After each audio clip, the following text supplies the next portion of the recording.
Hello?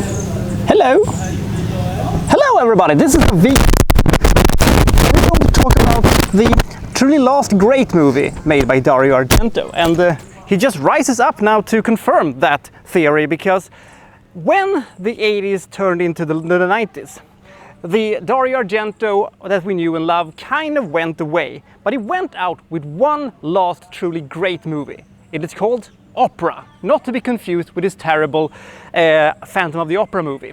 By the way, I think I really should have reviewed Teenage Mutant Ninja Turtles, but this is not a Teenage Mutant Ninja Turtles. It's just a very friendly turtle. So here we go, I suppose.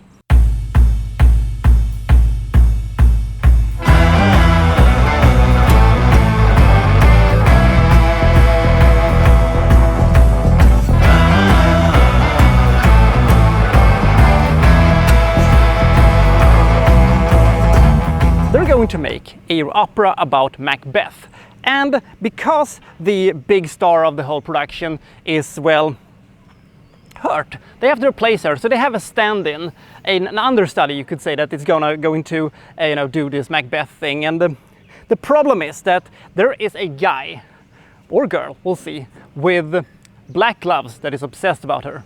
A man with black gloves in a Dario Argento movie. This can't end well. This couldn't possibly be anything good, can it?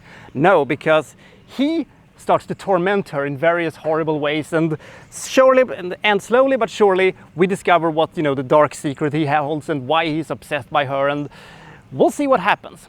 The thing is that this movie is not a traditional giallo. This is more of a slasher. It's more of a traditional slasher than, the thrillers that Argento had done previous. And that knocks this movie down a peg or two. But it is still very well made, and it has some really, really great tension to it, especially when it comes to the most famous sequences of opera. Because there is, this thing he does when he torments her. He ties her up and he applies these nails to her eyes, sort of. And that means that if she closes her eyes during these sequences, she will, push the needles into her eyeballs, essentially. And these sequences are so great, and they're so intense, and they have so much tension to itself that it basically carries the entire movie on its back to its very good ending. We'll get to that in a second. I like the atmosphere of this movie, and I like the opera setting, even though, as I said, the slasher thing does take it down a peg or two.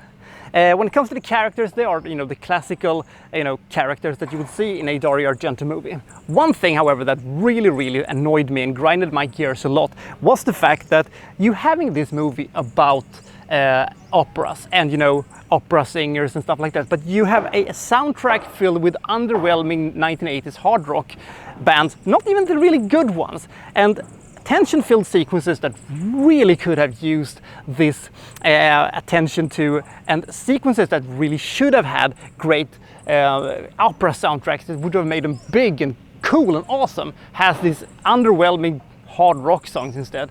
I don't know, but I will say that despite all this, I think that this is a truly great movie. It has tension to it, and the ending is absolutely superb.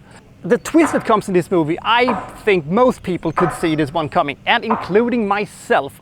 When I saw it, I think it's gonna be that thing, and it sort of was that thing. I was like 90% right or something like that.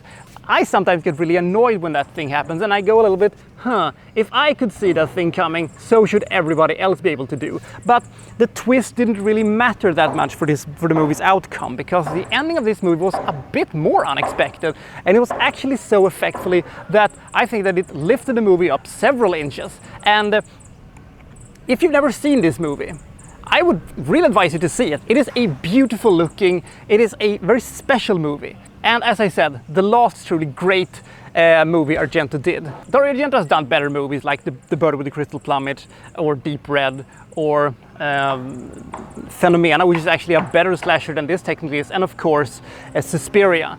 But if you're gonna skip those movies, if you've seen those, I would think that this is probably the best movie you can see that he has done outside of that one. After that, his career kind of went downhill, but he went out with a bang, you could say. Unfortunately, he just kept making movies that, well, became less and less good. Opera gets a very, very solid 68 points. It is a good horror movie and a very, very, very good slasher. But this is kind of the glass ceilings for all slashers. If you're curious about this movie and have never seen it, I would really much advise you to see it. It's a really good one. So I'll see you next time from well, so-and-so reviewing, well, such and such. Thank you for watching. Thank you very much. Thank you, Mr. Turtle, for the participation. You get an A for effort.